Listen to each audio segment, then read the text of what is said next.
Hello, Jerry here. Welcome to our Sunday School Thanksgiving class. So, no Old Testament prophets today. In class, we'll be sharing short testimonies about Thanksgiving. But first, let me share a Thanksgiving story about a famous American artist. Norman Rockwell was born in 1894 in New York City and became a successful illustrator artist for different magazine covers, namely Life, Literary Digest, Country Gentleman, and especially with the Saturday Evening Post, with whom he worked for 47 years, doing about 322 pictures for them. Now, I've been showing some of his Thanksgiving art. And this Thanksgiving painting for 1951, well, the original sold for $46 million in 2013. Now, I want to especially highlight three of his many Thanksgiving paintings, but this first one I want to show, the most famous of them all, was part of a four-part series in early 1943 during World War II. It was inspired by a speech by President Franklin Roosevelt, and Rockwell painted a series answering what we Americans were fighting for. He called them freedom of worship, that's the top left, freedom of speech, top right, freedom from fear, bottom left, and then freedom from want. Yes, those things go away in oppressive regimes, don't they? And here's a fun fact. Mr. Rockwell's friend, Jim Martin, was pictured in all four of these. You can see them here. Now, that freedom from want picture has become an American icon for Thanksgiving. But it's good to remember the context of World War II here, where women were sacrificially saving their ration stamps and scrimping so that they would have a nice Thanksgiving meal. As you know, sugar, butter, dairy, fats, and oils were rationed, and flour was in short supply.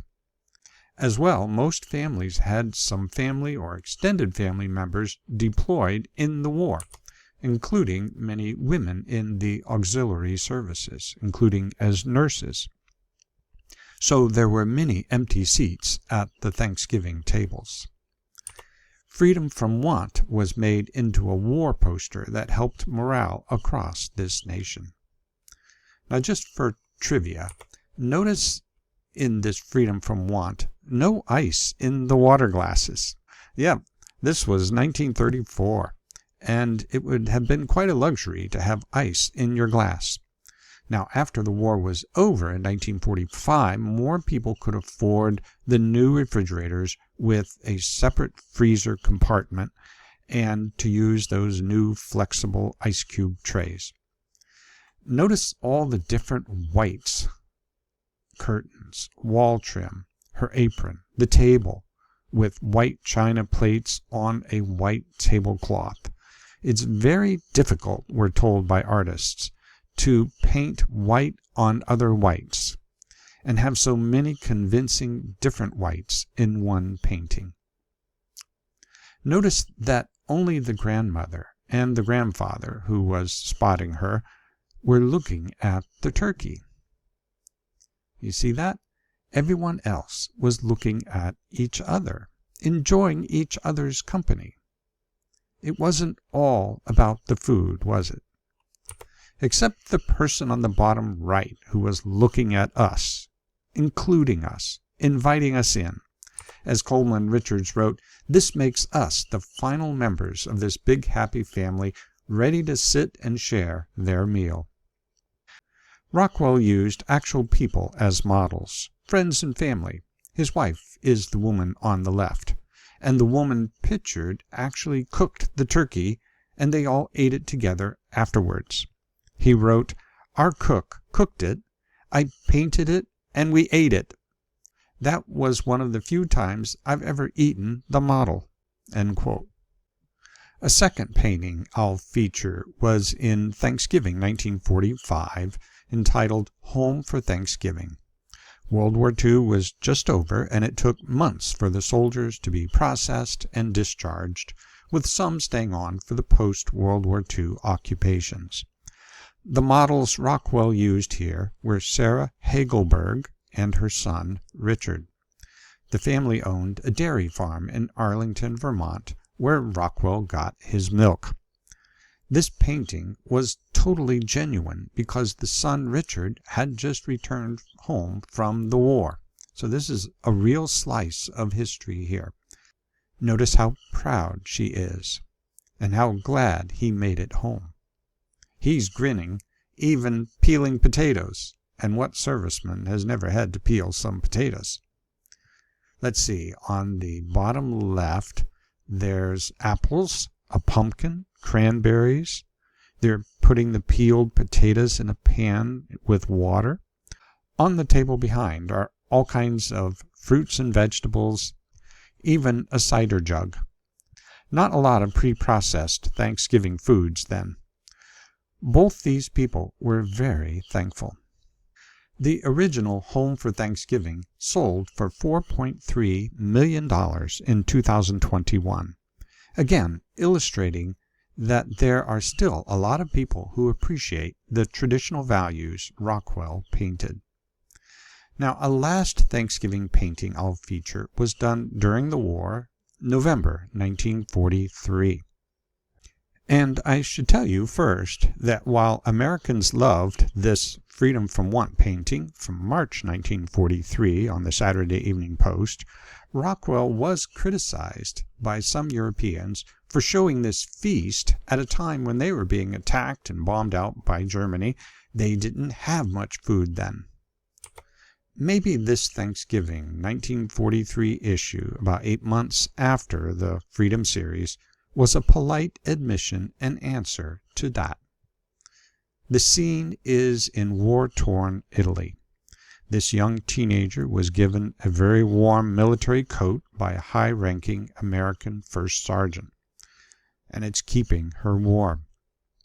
The young girl Rockwell used as a model was 13 years old. There's an American military mess tin on her lap, also gifted to her. It's part of a mess or food kit issued to soldiers. That handle folded over a lid, and inside were more eating utensils. But you could cook and eat from that pan part. Her blue skirt, torn and dirty. Around her feet were tied cloths for warmth and travel. We wonder what happened to the rest of her family. Were they separated, or are they gone? Notice the ruins of ancient Roman columns, their proud heritage destroyed by war. In the mess tin was a potato or turnip, and she was thanking God. How could Mr. Rockwell not have tears in his eyes at times during the many hours creating this? Because he knew, and we all knew then, that this scene accurately captured a sliver of the plight of millions of European civilians. About 15 to 20 million civilians were killed in Europe during the war, and those trying to survive would be very appreciative of a little bit of warmth in winter and food and safety as their nations were being destroyed around them. It probably won't surprise us to learn that the Thanksgiving paintings of Norman Rockwell were especially powerful and well received during the 1930s and 40s, the times of the Great Depression and World War II, when there were so many obvious needs and trials. That's when our nation was especially thankful for what we had. General Jonathan Wainwright was asked to lead in a Thanksgiving prayer for a public event on November 22, 1945, the first Thanksgiving after the end of World War II. Now, not every phrase of this prayer is relevant to us now, but there is much that is, and the humble and grateful spirit of the prayer is so needed today. Listen to his heartfelt words. O God, our Father, today we give Thee thanks for the things we take for granted, for freedom, for security of life, for food and shelter, and the presence of loved ones. We thank Thee that once again men have hope, opportunity to work, and to plan for a better future, and a chance to secure peace and an ampler life for themselves and their children. Keep us humble in the day of victory. Make us wise in the presence of great problems, strong and brave in the face of any danger, and sympathetic and generous as we face the appalling need of a war-torn world.